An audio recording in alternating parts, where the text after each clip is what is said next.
नहीं थे, जब भागवत जी की रचना की तब उन्हें शांति मिली। क्या लिखा भागवत जी में? महाभारत की चर्चा।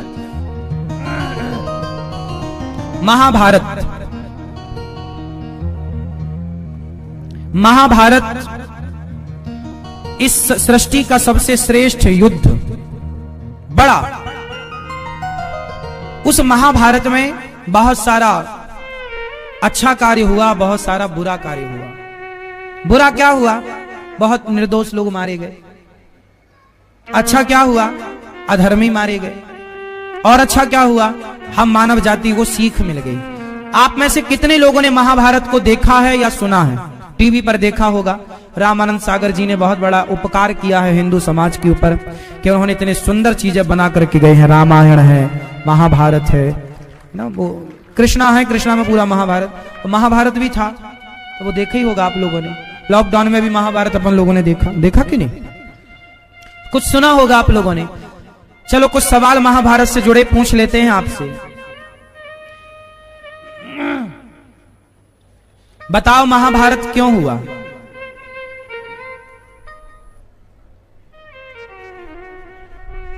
स्त्री का किसके कारण हुआ महाभारत? द्रौपदी। किसके कारण हुआ महाभारत? द्रौपदी के। किसके कारण हुआ महाभारत? द्रौपदी। किसके कारण हुआ महाभारत? हाँ? कौरवों के कारण। किसके कारण महाभारत हुआ? आप बताओ। धृतराष्ट्र। मैया बताएंगे हमारी चारों मैया, किसके कारण महाभारत हुआ? आपके कारण? नहीं, आपके कारण नहीं हुआ। किसके कारण हुआ? बताओ, कारण बताओ। किसके कारण? हाँ? हाँ? जोर से हो गया डिस्कस तो बोल दो।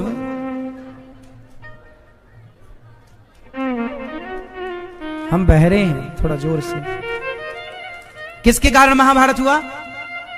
जुआ के कारण। हाँ, ठीक पकड़ा मैयाओं ने। ये तीन भैया बताएंगे, ब्रह्मा विष्णु महेश। किसके कारण हुआ महाभारत? बताओ प्रभु। द्रौपदी के कारण। आप बताओ। महाभारत किसके कारण हुआ? द्रौपदी। आप बताओ। हाँ? कौरवों के कारण। पीछे वाले भक्त बताएंगे किसके कारण? इस तरफ के भक्त बताएंगे। हाँ? आपकी पड़ोसन के कारण। हाँ? इस तरफ वाले भक्त बताएंगे। हाँ? हाँ? अब हम बताएं मेरी मां?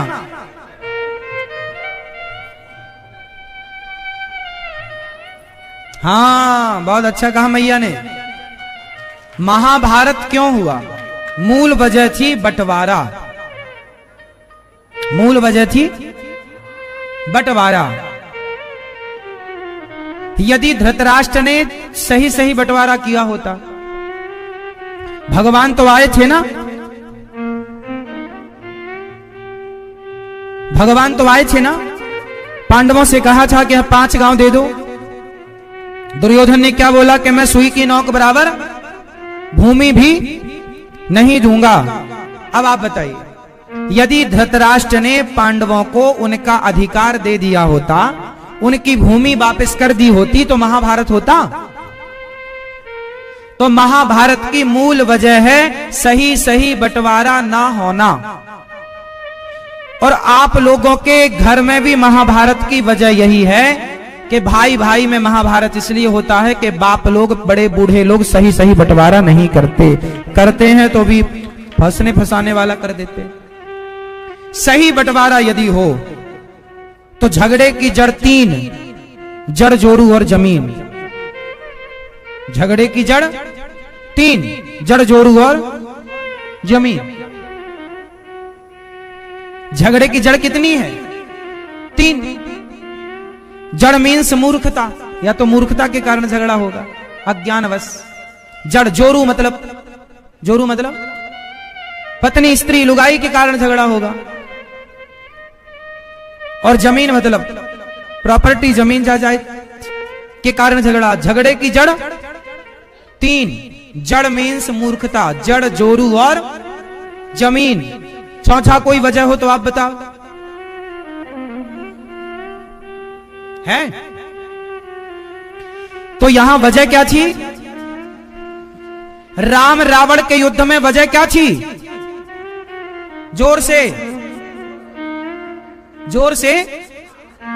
स्त्री माता सीता, जोरू। झगड़े की वजह क्या थी? स्त्री। और यहां महाभारत में झगड़े की जड़ क्या थी? जोर से, जोर से। जमीन, जमीन का मुद्दा था। और भारत में जितने अंग्रेजों और मुगलों के टाइम पर राजा महाराजा आपस में लड़के मरे, उनके झगड़े की जड़ क्या थी? उत्तर दो। हां, हमारे देश में जब अंग्रेज आए, मुगल आए, तो झगड़ा ना तो जोरू का था ना तो जमीन का था, झगड़ा था फर्स्ट वाले का, जड़। जड़ मीन्स मूर्खता। मूर्खता अंग्रेजों ने ऐसी की, अंग्रेजों ने आपकी मूर्खता का फायदा, आप लड़ गए, फूट डालो शासन करो का नारा दिया, आप उनकी बातों में आ गए, मूर्खतापूर्ण बातों में आ गए और बातों में आके झगड़ा कर गए। 700 साल तक देश गुलाम रहा। 500 साल मुगलों ने, 200 साल अंग्रेजों ने। हाँ या ना? तो झगड़े की जड़ 3, या तो आपकी मूर्खता, पत्नी और पति की लड़ाई होती है, इसमें क्या झगड़े की जड़ क्या है? पति पत्नी की लड़ाई की वजह क्या होती है? ना तो जमीन लड़ाई होती है, ना तो जोरू लड़ाई की वजह होती है, क्योंकि जोरू तो लड़ ही रही है। तो पति पत्नी के लड़ाई में, बाप बेटी की, भाई भाई की लड़ाई में तो जमीन मैटर हो सकता है, पर पति पत्नी की लड़ाई में क्या? मूर्खता। पति पत्नी की लड़ाई क्यों हुई? माना कि किसी के घर प्रॉपर्टी का विवाद हो, पत्नी मांग रही हो, तो वहां जमीन मायने कर लेगी, पर अधिकांश पति पत्नी के झगड़े क्यों होते हैं? मूर्खता। ये मूर्खता है, समझते नहीं है, एक दूसरे को समझ नहीं पाते। तो झगड़े की जड़ 3, जड़ मतलब मूर्खता, जड़ जोरू। तो महाभारत क्यों हुआ? झगड़ा जमीन का था। यदि दे दिया होता तो आप जितने बूढ़े सुन रहे हैं, कान खोलकर सुनना, ठीक ठीक बंटवारा करके ही मरना बच्चों का। कहीं बिना बंटवारा किए मर गए तो तुम्हारे मरते ही महाभारत चालू हो जाएगा। नहीं किया हो तो कर दो, बाद में मत बोलना कि हमसे किसी ने कहा ही नहीं, हम कह तो रहे हैं। हाँ भैया, आपका सब बंटवारा वगैरह हो गया?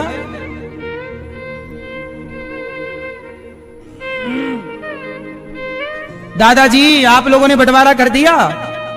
हाँ। कितने बेटे हैं? अब फिर बढ़िया, एक ही है, बंटवारे की झंझट ही नहीं। 2-3 वाले ध्यान रखें। आपके कितने हैं?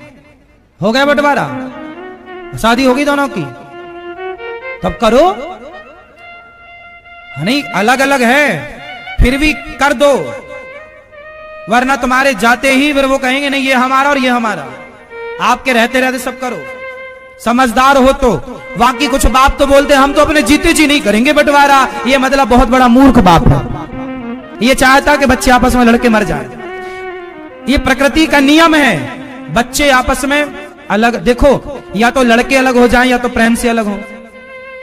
तो ऐसा बंटवारा हो जाए कि वो रहें तो अलग अलग, कमाई अलग अलग करें, रहें भले एक साथ, चूल्हा भले एक हो, लेकिन फिर भी बट जाए। और उसके बाद ताकि वो तुम्हारे एक दूसरे के सुख दुख में खड़े हो सके। यदि लड़कर के बटे ना तो फिर एक दूसरे के काम ना आएंगे वो कभी। इसलिए उनको बता दो कि बेटा ये खेत तुम्हारा, ये घर तुम्हारा, ये बिजनेस तुम्हारा, ये तुम्हारा, अपना अपना संभालो, पर रहो साथ में। जब तक तुम्हारी बने साथ में रहो, बाकी बाद में कहीं विवाद की जड़। भगवान श्री कृष्ण गए थे शांति का प्रस्ताव लेकर। मैया जा रही हो मेरी माँ? गुस्सा हो गई क्या? अच्छा बंटवारा करने चली मैया, जाऊं महाराज जल्दी कराऊं? हाँ मैया जाओ जल्दी करना, और जल्दी आना बंटवारा करके। मैया, ओ मेरी माँ देख भी नहीं रही है, टाटा तो कर लो, जल्दी आना।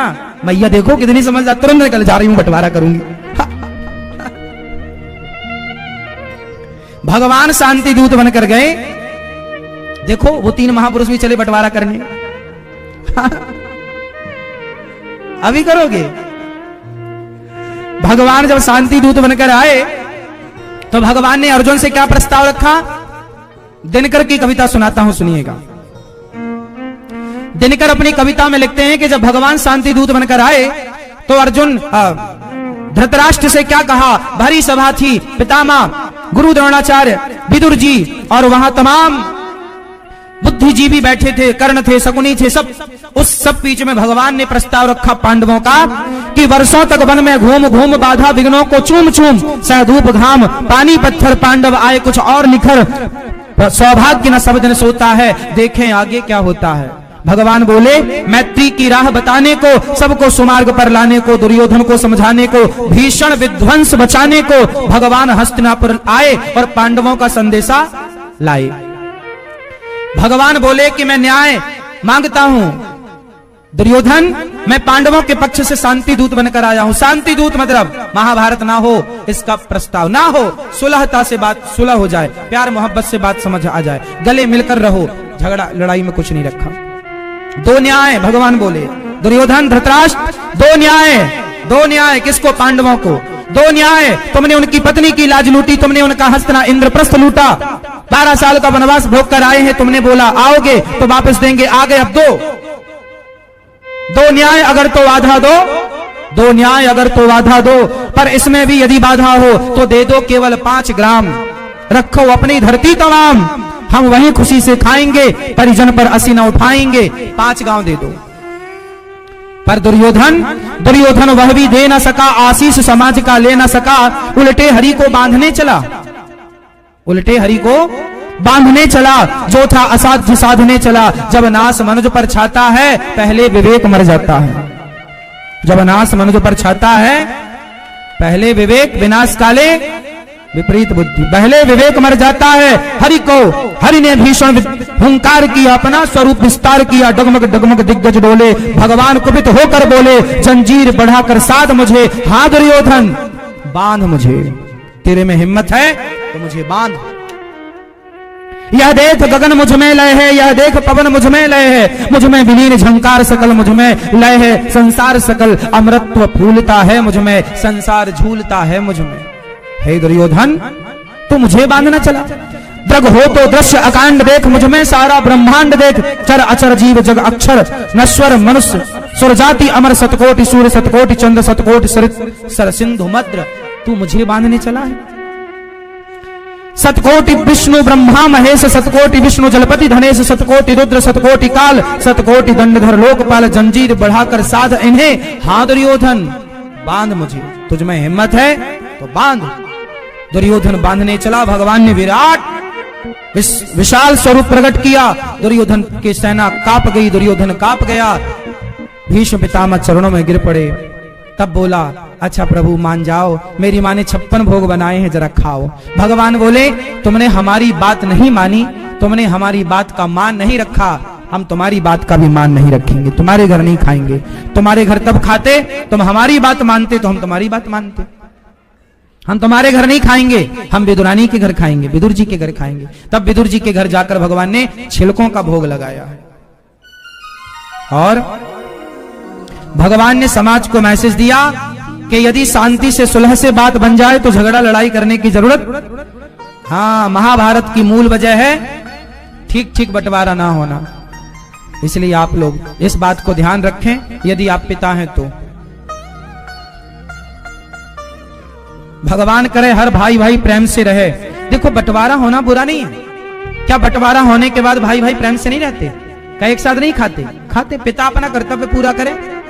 दशरथ जी मरने के पहले बोले राम को राजा बना दो, राम को राजा बना दो, मतलब वो एक पिता का कर्तव्य पूरा के राम को राजा। फिर राम जी राजा बनने लगे तो माता कैकेयी ने बोला नहीं मेरा बेटा बनेगा। ठीक है, राम जी बोले ठीक है, मेरा भाई, मैं और भाई कोई अलग थोड़ी हूं। राम जी ने कहा भाई बन जाए, लेकिन वो भाई भी धन्य था, वो नहीं बना, नहीं मेरा तो भाई राम ही बनेगा राजा।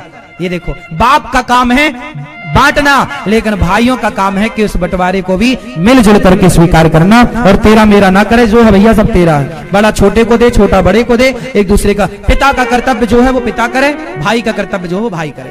भाई का कर्तव्य है कि तुम मिलजुल के रहो, और पिता का कर्तव्य है कि वो ठीक ठीक दे। फिर भगवान ने सबको दिया। भगवान राम ने शत्रुघ्न जी को मथुरा का राजा बनाया था। शत्रुघ्न जी को कहां का राजा? हाँ, तो सबको राजा बनाया। लखनऊ का राजा लक्ष्मण जी को बनाया भगवान राम ने। पर भरत जी कहीं गए नहीं। लखनऊ के राजा कौन? लक्ष्मण जी। मथुरा के राजा कौन? शत्रुघ्न जी। अयोध्या के राजा राम। भरत जी कहीं गए ही नहीं। राम जी के चरण छोड़कर गए तो लक्ष्मण जी भी नहीं, लेकिन काम था, शत्रुघ्न जी को आना पड़ा था यहां लवणासुर को मारने के लिए। तो राम राजा थे, पर भरत शत्रुघ्न भी राम के पूरक थे ना। लक्ष्मण जी ये बोलते थे कि अयोध्या के राजा हम हैं, मतलब हमारे राम। अब वो राम और लक्ष्मण कोई अलग नहीं थे, भाई भाई कोई अलग नहीं है। अलग की तरह मत रहो, फिर भी व्यवस्थाएं तो बनानी ही पड़ेंगी, हाँ या ना। और मैं एक बात यहां में अपना अनुभव कहूं, ये बात मेरी हो सकता गलत हो, आपको अच्छी लगे तो मानना, ना लगे तो बिल्कुल मत मानना, क्योंकि ये मेरा अनुभव कहता है। अभी तक का मेरा अनुभव कोई ज्यादा भी नहीं है, मैं 33 साल का ही हूं। जितना अनुभव मैंने आज तक ग्रहण किया, समाज से लिया, वो मेरा अनुभव ये कहता है कि बच्चे जिस दिन पढ़ लिख कर आवे, ये मेरा अनुभव कह रहा है, हो सकता मेरा अनुभव गलत हो बिल्कुल मत मानना, पर सही हो अमल करना। ये मेरा पर्सनल मानना है। मेरा मानना है कि जब बच्चे पढ़कर आए और जब बेटे का विवाह हो जाए, बेटी का ब्याह हो जाए, तो जब बेटे का ब्याह हो जाए ना मेरी माँ, तो बाप को चाहिए कि बेटे का विवाह हो गया तो सारी जिम्मेदारी बेटे को ही दे दे। सारी जिम्मेदारी अपने बेटे को दे दो। कुछ दिन के लिए, 1 साल के लिए, 1 महीने के लिए, 1 सप्ताह के लिए जिम्मेदारी दे दो।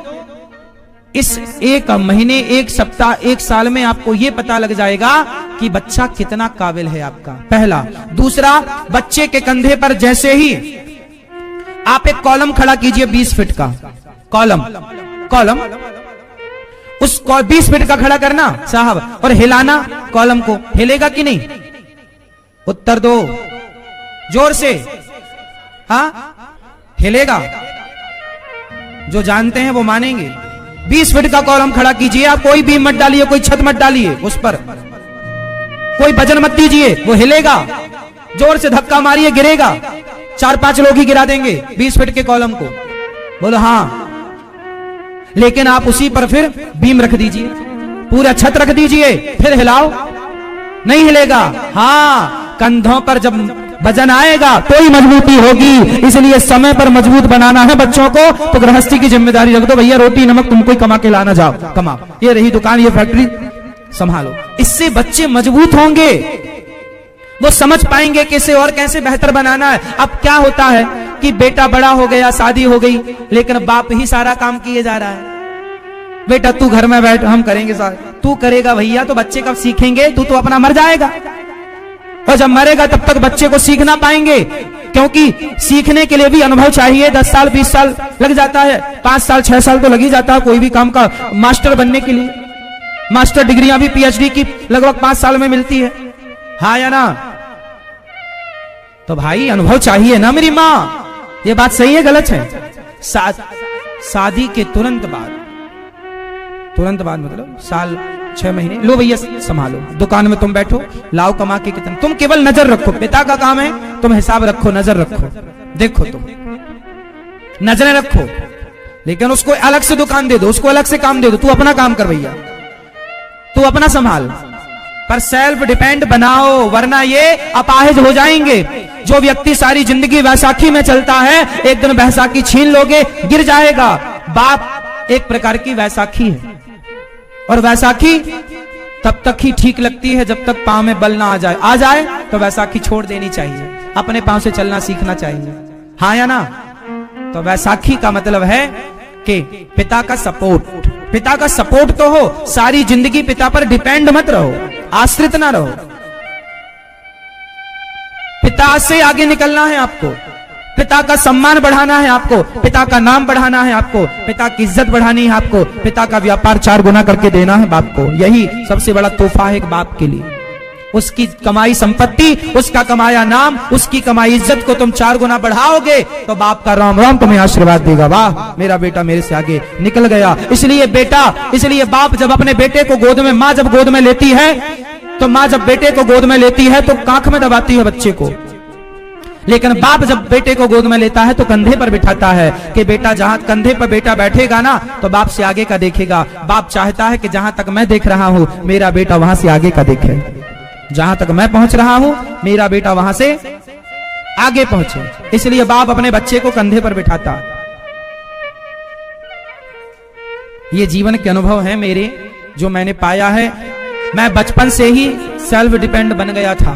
जिस उम्र में लड़के गाड़ी घोड़े के लिए रोते, मुझे 2 व्हीलर दिला दो, मुझे मोबाइल, उस समय हम काम करने लगे थे, पैसा कमाने लगे थे, अपनी जरूरतें, अपने खर्चे अपनी कमाई से पूरी करने लग गए थे और जिम्मेदारी समय से आ गई थी। घर में नमक है कि नहीं, आटा है कि नहीं, ये जिम्मेदारी आ गई। इसलिए जिम्मेदारी आई तो जिम्मेदार बने, जिम्मेदारी नहीं आती तो हम जिम्मेदार ना बनते। मैं जिम्मेदार बना, इसका सबसे बड़ा कारण था कि समय पर मेरे कंधे पर जिम्मेदारियां आईं। उन जिम्मेदारियों ने मुझे इतना मजबूत बना दिया। 17 साल की उम्र से मैंने काम करना स्टार्ट किया। पढ़ता भी था, कमाता भी था, अपने खर्चे भी पूरे करता था और घर की जिम्मेदारी। घर में रोटी नहीं, यदि मैं कमाऊंगा नहीं तो रोटी नहीं बनेगी, या तो मैं भीख मांग कर लाऊं या तो काम करके लाऊं। लाना है तब रोटी बनेगी, वरना बचपन में हम तो भीख ही मांगते थे। ये मेरा अनुभव है, किसी यूनिवर्सिटी में ना मिलेगा। था सो कह दिया, अच्छा लगे तो ग्रहण करना, एक्सपेरिमेंट कर लेना, नहीं तो कोई बात नहीं। हाँ या ना? तो ये अनुभव सही है गलत है, हम आगे बोला करें कि ना बोला करें? सही है। तो बच्चों को जिम्मेदारी देनी चाहिए कि नहीं? शादी के बाद आजाद ना छोड़ दो बच्चों को, काम दो, ये काम करो और अपनी गृहस्थी चलाओ, ताकि वो अपने बच्चे जब पैदा करें तो उन बच्चों को खुद से पढ़ा सकें, बाप पर डिपेंड ना रहे कि पिताजी वो बच्चों की फीस नहीं भर रही। तुमने बच्चे पैदा तुमने किए तो फीस कौन भरेगा? तुम्हारा बाप। और आज यही होता है, लोग बच्चे पैदा कर लेते हैं और बच्चे लोगों के बच्चों की फीस बाप भरता। अरे भैया तुम पैदा काहे कर लिए? पहले फीस भरने योग्य बन जाते फिर ना बच्चे पैदा करते। ऐसी मेरी मानसिकता है कि पहले बन जाओ लायक फिर बच्चे पैदा करो, कि पहली बच्चे पैदा कर लें। क्यों जी, क्या सही है? हाँ। तो समझ लेना, जब आपको भगवान की कथा मिल जाए, भगवान का धाम मिल जाए, समझ लेना कि भगवान की कृपा हो चुकी है। होनी बाकी है ऐसा नहीं है, हो गई, इसलिए ये धाम मिला, इसलिए इस धाम में ये सुंदर सी कथा आपको मिली। हमारी मैया बहुत प्रेम करती हैं भगवान से, हर क्षण हर पल भगवान को ही याद करती हैं और उसी का परिणाम है कि बिहारी जी ने अपना हाथ बढ़ाकर इन्हें अमेरिका से पकड़ के ले आए कि चलो आप यहां आओ और यहां सुनो कथा। वो बात सही हो गई, पकड़ लो हाथ बनवारी। जब आप कहते हैं ना सच्चे मन से कि प्रभु पकड़ लीजिए हाथ, तो भगवान पकड़ लेते हैं। आप वृंदावन आ गए, इसका मतलब आए नहीं, आपको बिहारी जी ने हाथ पकड़ करके बुला लिया, आओ। ये पकड़ना है, पकड़ लिया हाथ।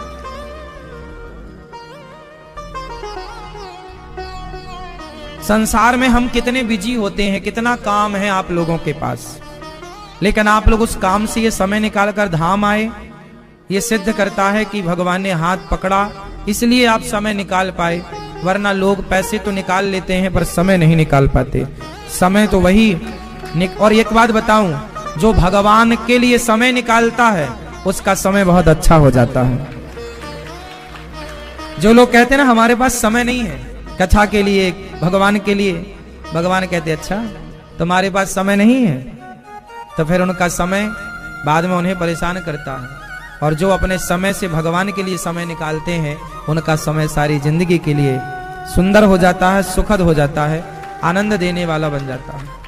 इसलिए समय निकालो भगवान के लिए। समय होता नहीं है, जब तलक रहेगी जिंदगी फुर्सत ना होगी काम से, जब तलक रहेगी जिंदगी फुर्सत ना होगी काम से, कुछ समय ऐसा निकालो कि प्रेम कर लो घनश्याम से। भगवान से प्यार करने के लिए समय निकालना पड़ता है। और आप लोगों ने निकाला, इसके लिए आप धन्यवाद के साधुवाद के पात्र हैं। भगवान आप पर कृपा बनाए रखें सब पर। कल हम लोगों ने कथा में सुना, जन्माद्यस्य यतोऽन्वयादितरतस् चार्थेषु स्वराट् तेने ब्रह्म हृदय आदि कवये मोह्यन्ते यत्सूरया तेजो वारिमृदां यथा विनिमयो यत्र त्रिसर्गो मृषा धाम्ना स्वेन सदा निरस्तकुहकं सत्यं परं धीमहि धर्मः प्रोज्झितकैतवोऽत्र परमो निर्मत्सराणां सताम् वेद्यं वास्तवमत्र वस्तु शिवदं तापत्रयोन्मूलनम् श्रीमद्भागवते महामुनिकृते किं वा परैरीश्वरः सद्यो हृद्यवरुध्यते त्रिकृतिभिः शुश्रूषुभिस्तक्षणात् निगमकल्पतरोर्गलितं फलं सुखमुखामृतद्रवसंयुतं पिबति भागवतं रसमालयं मुहुरहो रसिका भुवि भावुका। जन्म आदि यस्य जन्माद्यस्य, जिस परमात्मा के द्वारा यह सृष्टि उत्पन्न हुई, पालन होता, संहार करने वाले, ऐसे भगवान को कहते हैं भगवान श्रीमन नारायण। जो सृष्टि उत्पन्न पालन संहार, भगवान सृष्टि कौन उत्पन्न करता है, पालन कौन करता है, संहार कौन? ब्रह्मा जी उत्पन्न करते हैं, शिव जी संहार और विष्णु जी पालन। ब्रह्मा विष्णु महेश। ब्रह्मा क्या करते हैं, क्या करते हैं बेटा बताओ? ब्रह्मा जी क्या करते हैं? सृष्टि को पालन। तो उत्पन्न कौन करता है, ये भैया बताएंगे। हाँ, ब्रह्मा विष्णु महेश में सृष्टि का पालन कौन करता है, आप बताओ। ये सब चुप रहेंगे, ये भैया बताएंगे हमारे। कौन करता बताओ? ये लाल भैया बताओ। अच्छा चलो मैया आप चुप रहो, पहले क्यों बोलना है? जिनसे पूछे वो बताएंगे, बाकी लोग सुनेंगे। ये भैया बताएंगे ब्रह्मा विष्णु महेश में सृष्टि का संहार कौन करता है, आप बताओ। सिर्फ आप लाल। हाँ, ब्रह्मा जी संहार करते हैं। उत्पन्न कौन करता है? विष्णु जी उत्पन्न करते हैं। और पालन कौन करता है? महेश पालन करते हैं। तालियां।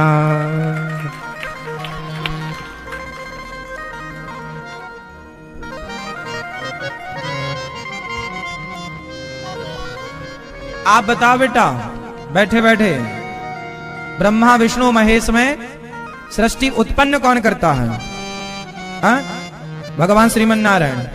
ऑप्शन 3 दिए थे, आप चौथे में पहुंच गए। बहुत सुंदर। आप बताओ छोटू, बैठे बैठे बताओ, सृष्टि उत्पन्न कौन करता है ब्रह्मा विष्णु महेश में? ब्रह्मा जी। और संहार कौन करता है?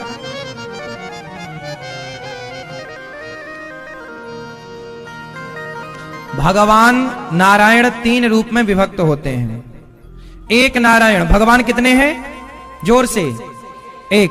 वह एक 3 भागों में डिवाइड होते हैं। जैसे बिजली एक है पर फेस 3 है, फेस 1, फेस 2, फेस 3, ताकि व्यवस्था बनी रहे ना। वो डायरेक्ट जो बड़ी लाइन जा रही है उससे तो आप मशीन नहीं चला सकते, एसी नहीं चला सकते। वो व्यवस्था के लिए 3 भागों में डिवाइड होती है। हाँ या ना? तो वही है, एक नारायण 3 भागों में डिवाइड हुए। 3 भाग थे, ब्रह्मा विष्णु और महेश। ये तीनों एक ही हैं, अलग नहीं है। बिजली चाहे फेस 1 की तार पकड़ लो तो भी मर जाओगे करंट से। फेस 2 का तार पकड़ लो, मतलब जितना पावर फेस 1 में वही पावर फेस 2 में है, और वही 3 में है। हाँ या ना? कोई ज्यादा कम नहीं, बड़ा छोटा नहीं। ब्रह्मा विष्णु महेश तीनों एक है, पर व्यवस्था के लिए 3 बने।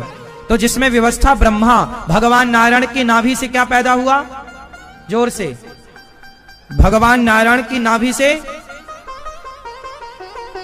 कमल, पद्म। भगवान नारायण की नाभि से कमल। कमल में कौन प्रकट हुए? ब्रह्मा ने सृष्टि उत्पन्न की। ब्रह्मा ने मनु शत्रुपा को प्रकट किया, सृष्टि का क्रम स्टार्ट किया। ब्रह्मा जी सृष्टि को उत्पन्न करते हैं, हाँ या ना? पर जो सृष्टि ब्रह्मा ने उत्पन्न कर दी उसका पालन कौन करेगा? विष्णु जी। विष्णु सर्व गुहाशया, जो व्यापक है उनका नाम विष्णु है। फिर पालन कर दिया विष्णु जी, अब संहार कौन करेगा? तो महेश शिव। तो एक उत्पन्न करने वाले हैं, एक पालन करने वाले हैं, और एक तीनों को जोड़ा गया। ब्रह्मा प्लस विष्णु प्लस महेश बराबर God. G plus O plus D, GOD plus बराबर GOD, गॉड। जी मतलब generator, O for operator, D for destroyer. Generator कौन है इन तीनों में? आंसर दो। ब्रह्मा क्या कर रहे हैं? सृष्टि को जनरेट कर रहे हैं, मतलब उत्पन्न कर रहे हैं, सृजन, सृष्टि उत्पन्न। ब्रह्मा जी। ओ से ऑपरेटर, ऑपरेटिंग कौन कर रहे हैं? भगवान विष्णु ऑपरेटर है, ऑपरेटिंग कर रहे हैं। पालन। D for destroyer means Shiv, क्या कर रहे हैं? संहार। ब्रह्मा विष्णु महेश तीनों को एक एक अक्षर को लेने से, एक एक कार्यशैली को लेने से, G for generator, O for operator, D for destroyer, यहीं से गॉड शब्द बना। यहीं से गॉड। हमारे ब्रह्मा विष्णु महेश के कार्यशैली को देखकर लोगों ने, इंग्लिश वालों ने गॉड शब्द का निर्माण कर लिया। यह है गॉड। तो तीन है मुख्य और तीन में मूल है एक। तीनों के मूल कौन? जोर से। भगवान श्रीमन नारायण। वह नारायण ही त्रेता में, नारायण त्रेता में क्या बने? हाँ, कल की अवतार त्रेता में। धन्य हो मैया। कलयुग में क्या लेंगे फिर? हाँ। वह नारायण सतयुग में क्या बने? सतयुग में क्या अवतार हुआ भगवान का?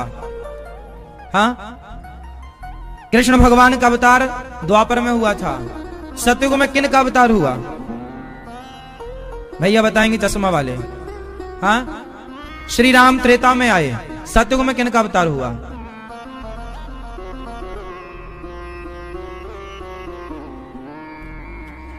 सबसे ज्यादा अवतार टोटल भगवान के कितने अवतार हुए हैं?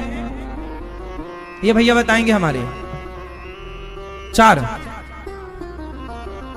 चारों के नाम बताओ। 12 अवतार।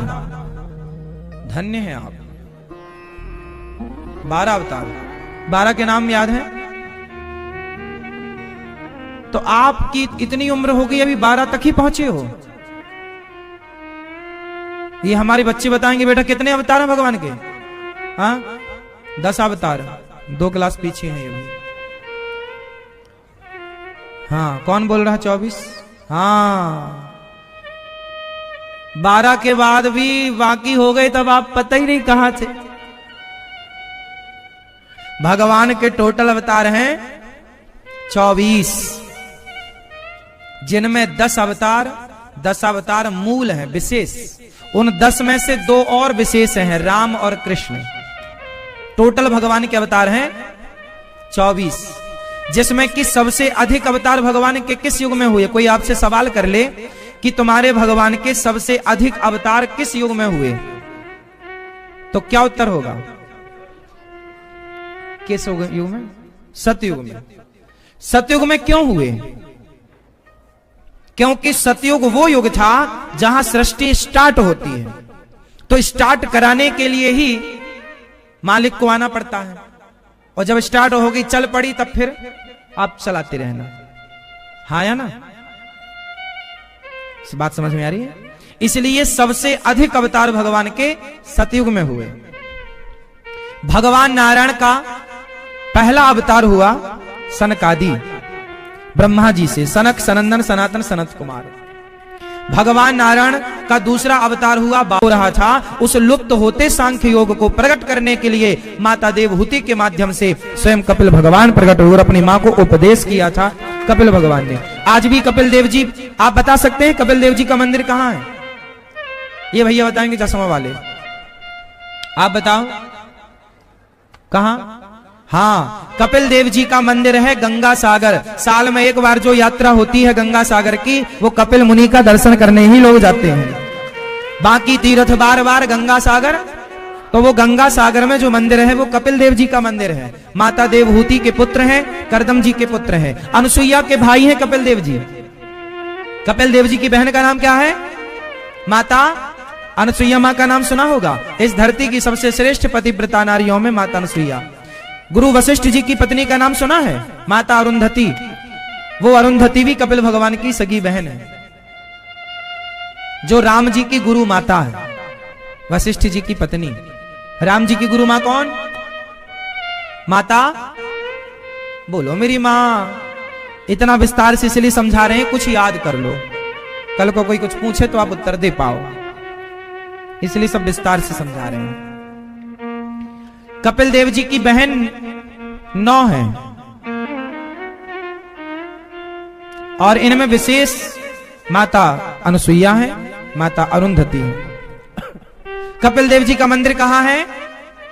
गंगा सागर। कोई आपसे पूछे तो आप बता सकें। ये 5वें अवतार हैं। ये कपिल देव जी किनके अवतार हैं? उत्तर, किनके अवतार हैं ये? हाँ, भगवान श्रीमन नारायण। भगवान नारायण ही कपिल बने, नारद बने, नर नारायण बने। हम भगवान नारायण के 24 अवतार गिना रहे हैं, गिनते चलना। हाँ मैया, ओ मेरी मां, सुन रही हो ना मेरी मां? 6वें अवतार में दत्तात्रेय जी। 6वां अवतार कौन? दत्तात्रेय जी किनके बेटे हैं? महर्षि अत्रि, माता अनुसुईया। माता अनुसुईया का नाम सुना होगा। अनुसुईया माता कहां विराजती थी? अनुसुईया मां का आश्रम कहां था? बोलो मेरी मां। ये भारत का इतिहास बोल रहा हूं मैं। चित्रकूट, कहां? चित्रकूट के पास।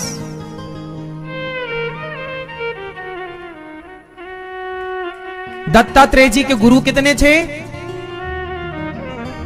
दत्तात्रेय जी के गुरु कितने थे? 24। पृथ्वी को गुरु बनाकर सहनशीलता का ज्ञान लिया। ऐसे इनके 24 गुरु बनाए थे इन्होंने। और ये समाज को मैसेज दिया था कि जिससे आपको शिक्षा मिले, जिससे ज्ञान मिले, उसका ज्ञान ग्रहण कर लो, उसको गुरु बना लो और ज्ञान ग्रहण करके उस ज्ञान पर चलो और अपना कल्याण करो। शिक्षा गुरु बहुत हो सकते हैं, दीक्षा गुरु एक ही होता है। तो कपिल महर्षि दत्तात्रेय जी ने 24 गुरु बनाए। इसमें इन्होंने एक छोटी सी बच्ची को भी गुरु बनाया, बच्चों को गुरु बनाया। एक वैश्या को भी गुरु बनाया था। अब वैश्या से क्या सीखा होगा? वैश्या से सीखा था आशा ही परमम दुखम, नैराश्यम परमम सुखम। ये इतना सा सूत्र है लेकिन जीवन का सार भरा है। आप कहो तो समझाऊं? ये सारा भागवत जी का प्रसंग है, बहुत गहरा वाला, बहुत कठिन विषय है। कहो तो मैं आपको समझाता चलूं? समझ में आ रही है बातें कि सब ऊपर ऊपर जा रहा है? भैया आपकी समझ में आ रहा कुछ? अच्छा, वैश्या से गुरु बना के क्या सीखा दत्तात्रेय जी ने? वैश्या क्या सिखाती है? एक वैश्या थी, पिंगला उसका नाम था। क्या नाम था? जोर से। पिंगला। वो बहुत सुंदर थी और संत जन कहते हैं कि आज वो पहली बार वैश्यावृत्ति में उतरी, पहली बार। आज उसके जीवन का ये वैश्यावृत्ति का पहला दिन था, इसलिए उसे वैश्या नहीं कहा जाता। लेकिन चूंकि वैश्यावृत्ति में उतर गई तो उसे वैश्या ही कहा जाएगा। पिंगला उसका नाम था। तो क्या हुआ कि उसने दरवाजे में ना घंटा टांग दिया बड़ा और लिख दिया, जो ज्यादा घंटा बजाएगा मैं समझ लूंगी कि वो मुझे ज्यादा पैसा देगा और वही मेरे पास आएगा। तो कोई घंटा बंधा था और वो बहुत सुंदर थी। उसने अपना दाम ज्यादा लगाया कि जो ज्यादा घंटा बजाएगा मैं उसकी हो जाऊंगी एक रात के लिए। अब वो शाम हुई 7 बजे शाम को, तो वो सज धज करके बैठ गई पिंगला। ग्राहक का इंतजार करें, भाई वैसे तो ग्राहक पर डिपेंड है, ग्राहक आएगा। तो वो सज गई, मतलब वो अपना तो श्रृंगार कर लिया, वो श्रृंगार करके 7 बजे से बैठी है। अब कोई घंटा बजाएगा, अब कोई घंटा। रात्रि के 9 बज गए, अब कोई आएगा, अब कोई आएगा। 10 बज गए, अच्छा रात को कोई आएगा। 11 बज गए, कोई नहीं आया। 12 बज गए, कोई नहीं आया। 1 बज गया, कोई। वो बैठी इस राह में कि आज मेरा पहला दिन है, पहली रात है मेरी, आज कोई आएगा मुझे खूब सारा पैसा देगा। 2 बज गए, 3 बज गए, 4 बज गए, कोई नहीं आया। चिड़िया चहकने लगी। 4 बज गए ना, चिड़िया चहकने लगी कि तभी वहां से दत्तात्रेय जी गुजरे। वो जा रहे होंगे स्नान ध्यान करने, गंगा जी रही होंगी पास में। तो वो निकले तो उन्होंने देखा कि भाई ये पहली बार इतना बड़ा घंटा रखा आया, लगता भगवान का मंदिर है, लगता है भगवान का मंदिर है। तो वैश्या के घर को दत्तात्रेय जी ने, भाई देखो संत तो सब जगह मंदिर ही देखता है, तो वैश्या के घर को भी मंदिर में। उनको लगा घंटा टंगा, चलो बजाए। तो बाबा उन्होंने जो शुरू किया, टन टन टन टन टन टन टन टन टन टन, इतने बजाए कि वो गिन ना पाई। उसको बड़ी खुश हुई, वाह देर से आया पर मोटा ग्राहक आया। और बाबा जी घंटा बजाए चले गए गंगा जी। अब वो जल्दी से उसने अपना श्रृंगार फिर ठीक किया, साड़ी वाड़ी फिर ठीक की होगी उसने, अब फिर टचअप किया होगा, मेकअप किया होगा, है ना, सब उसने फिर किया। अब आ रहा है, अब आ रहा, दरवाजा खोल दी उसने, आ रहा है, आ रहा है। लेकिन बाबा जी तो गए नहाने गंगा। लो भैया 5 बज गए, 5:30 बज गए। उसने बाहर निकलकर देखा तो वहां तो कोई नहीं। उसको सूर्य की पहली किरण पड़ते ही जैसी सुबह हुई, अब तो सुबह ही हो गई, उसे आत्मग्लानि हो गई। उसे लगा राम राम, जितना इंतजार मैंने एक पुरुष का किया है, काश इतना इंतजार मैं भगवान का करती तो भगवान आ जाते। तब उसने एक लाइन कही, ये लाइन भागवत जी में लिखी है। सोचिए इस वैश्या का प्रसंग भागवत जी में लिखा है। उसने एक लाइन कही जो लाइन खूब चर्चित रहती है, आशा ही परमम दुखम नैरास्यम परमम सुखम। मतलब इच्छा ही दुख का कारण है। हमने पुरुष की क्या करी, जोर से इच्छा, उस इच्छा ने ही हमें इतना दुख दिया कि रात भर जगाया, रात भर हम किसी का इंतजार करते रहे, तड़पते रहे और अब बड़ी निराश है। लेकिन नैरास्यम परमम सुखम, संसार का त्याग कर देना, संसार से कोई इच्छा ना रखना, यही सबसे बड़ा सुख है। उस दिन से उसने इच्छा छोड़ दी और उसने जितना मन किसी पुरुष में लगाया उतना मन, उससे कहीं ज्यादा मन उसने ईश्वर में लगाया और उसे भगवत प्राप्ति हुई, भगवान के दर्शन हुए। वो वैश्य, उसको गुरु बनाया दत्तात्रेय जी ने। गुरु बनाकर दत्तात्रेय जी ने कहा, वाह देखो वैश्य पहले गलत थी लेकिन बाद में सही हो गई। व्यक्ति गलत नहीं होता, उसका संग गलत होता है, उसका मन मानसिकता गलत होती है। यदि वो सत्संग कर ले, सही विचार प्रवेश कर जाए तो बिगड़े से बिगड़ा व्यक्ति भी सुधर जाता है, सही राह पर चल पड़ता। चाहे तो जहां चाह है वहां राह भी तो है, चाह ही नहीं तो राह नहीं। इसलिए कोई बिगड़ा नहीं है, बस आपको सत्संग नहीं मिल रहा है, आपको सही लाइन नहीं मिल जाएगी तो मुझे विश्वास है कि आप पल भर में हर गलत लाइन को छोड़ देंगे। और जिस दिन आप सही हो गए उस दिन आप सही हैं, फिर भूल जाइए कि आप गलत थे। कहावत तो सुनी होगी ना, सुबह का भूला शाम को घर आ जाए तो उसे भूला नहीं कहते, भटका नहीं कहते, है ना। शाम को घर आ गया मतलब मैं भटक गया, और मैं यदि भटक करके बिल्कुल सही, गाड़ी बहकी तो सही पर फिर पटरी पर आ गई, ठीक चलने लगी तो ठीक है। बस यही जीवन है। दत्तात्रेय जी वो है जिन्होंने उस वैश्या को गुरु बनाया और समाज को मैसेज दिया कि जैसे वैश्या ने संसार से मोह त्याग दिया, तुम दुनिया वालों भी संसार से आसक्ति त्यागो। संसार की आशा नहीं, भगवान की आशा। इसलिए फिर गाया, इसलिए संतों ने कहा आशा रख पगली आएंगे। आशा किसकी? भगवान की। आशा किसकी? आशा संसार की। संसार के लोग आएंगे तो क्या देंगे? एक स्त्री आपको क्या दे सकती है सिवाय शारीरिक सुख के? एक स्त्री आपको देगी तो शारीरिक सुख दे सकती है। एक पुरुष आपको दे सकता है तो क्या देगा? सोना देगा, चांदी देगा, शारीरिक सुख देगा। इससे ज्यादा बताओ संसार में कोई आपको क्या दे सकता है? बताइए। हर व्यक्ति की एक सीमा है, वो आपको क्या दे सकता है? एक स्त्री आपको क्या दे सकती है? अधिक से अधिक। एक पुरुष आपको क्या दे सकता है? अधिक से अधिक। एक बेटा आपको क्या दे सकता है? अधिक से अधिक। सम्मान देगा, सेवा करेगा, इज्जत करेगा, पैसा देगा, और क्या देगा? भारत का कोई भी प्रधानमंत्री, कोई भी राष्ट्रपति किसी भी देश का क्या दे सकता है आपको? ज्यादा से ज्यादा सम्मान, और क्या देगा?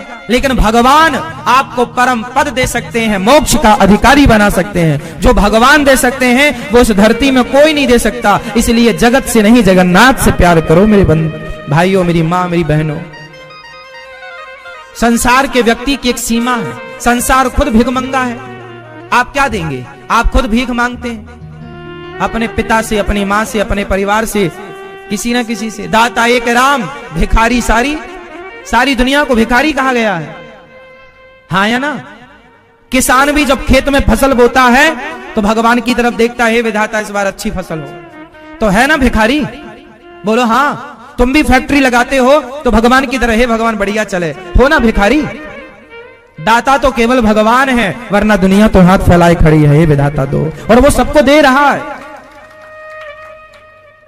क्या नहीं दिया? तुम्हें आंखें दी देखने के लिए, पांव दिए चलने के लिए, उसी ने तो दिए।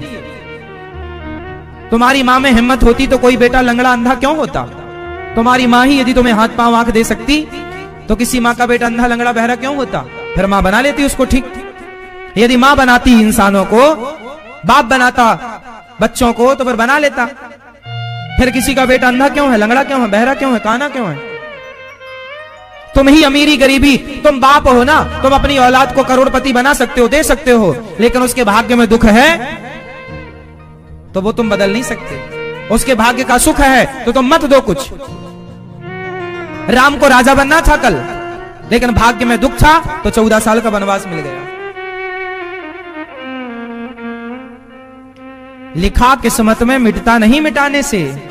सबके पालनहार भगवान है। वो जान रहे हैं कि मेरे भाग्य में क्या है, और भाग्य भी मेरे कर्म से निर्मित होता है। मैंने जो कर्म किया, अच्छा या बुरा, उससे भाग्य। इसलिए कोई बाप अपने बेटे को अमीर नहीं बना सकता।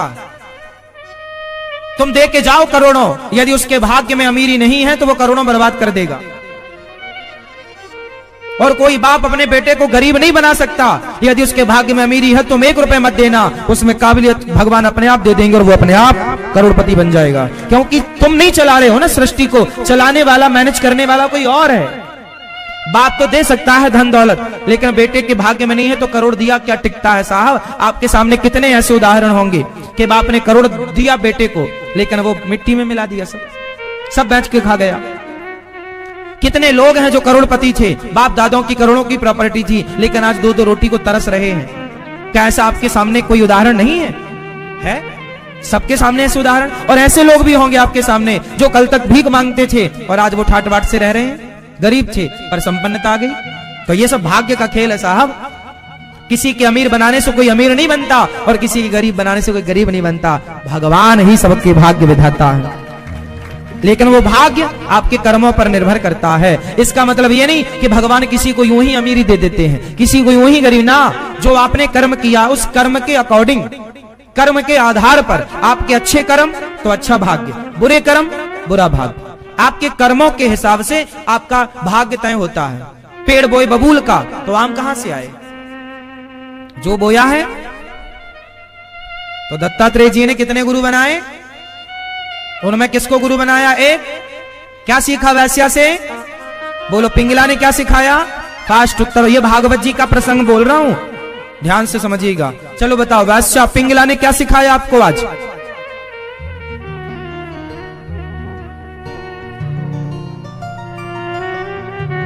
हाँ, इच्छाएं, अपेक्षाएं संसार से नहीं, भगवान से। जो भगवान दे सकते हैं वो ये शिक्षा है। संसार से की गई इच्छाएं दुख देंगी और भगवान से की गई इच्छाएं सुख देंगी। इसलिए इच्छा, वैसे भगवान की भक्ति भी निष्काम है, वहां इच्छा नहीं हो, फिर भी यदि है तो भी कोई बुरा नहीं है, ना हो वो श्रेष्ठ। भगवान से भी इच्छा नहीं होनी चाहिए, क्योंकि यहां भी बात आएगी निष्काम भक्त। भक्त कैसा हो, फिर भी आपकी कोई कामना है तो भगवान से कहो, ठीक है, औरों से अच्छा भगवान से। सातवें भगवान अर्थात सातवां अवतार भगवान का यज्ञ भगवान, यज्ञ नारायण। यज्ञ, यज्ञ होता ना, स्वाहा यज्ञ होता। इसलिए आप लोगों के घर में सत्यनारायण भगवान की कथा कराते हो, एक छोटा सा हवन होता है, यज्ञ होता है। यज्ञ कौन करता है, पुरुष अकेला कि स्त्री अकेली या दोनों? यज्ञ का अधिकारी कौन? मैया दत्ता। यज्ञ भगवान रुचि प्रजापति के घर प्रकट हुए और इन्होंने मंत्रों की रक्षा की। यज्ञ भगवान का विवाह माता दक्षिणा से हुआ। यज्ञ की पत्नी कौन? इसलिए तब तक यज्ञ पूरा नहीं होता जब तक दक्षिणा पूरी ना हो जाए। इसलिए यज्ञ के बाद आचार्य की दक्षिणा होती है, क्योंकि यज्ञ की पत्नी दक्षिणा है।